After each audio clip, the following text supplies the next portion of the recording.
FIFA world cup 2026 কিন্তু জমে উঠেছে। তো আজকেও রাতে কিন্তু অনেকগুলো দল মুখোমুখি। সেখানে কিন্তু প্রথম ম্যাচ রাত 11টায় পর্তুগাল এবং কঙ্গো।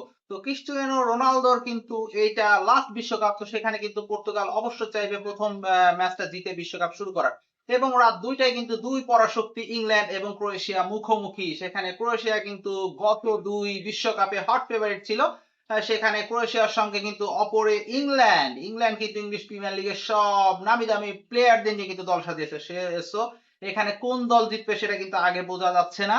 এবং পরবর্তী যে ম্যাচগুলো আছে সেখানে হচ্ছে কলম্বিয়া, উজবেকিস্তান এবং পানামা এবং ঘানা। তো এখানে কিন্তু পানামা ঘানা ম্যাচে কি হবে সেটা কিন্তু বোঝা যাচ্ছে না, কারণ একই ক্যাটাগরির দল। অন্য ম্যাচে কিন্তু উজবেকিস্তান এবং কলম্বিয়া, এইখানে কিন্তু কলম্বিয়া জেতা চান্স বেশি, কারণ কলম্বিয়া তুলনামূলকভাবে উজবেকিস্তানের থেকেও অনেক ভালো দল।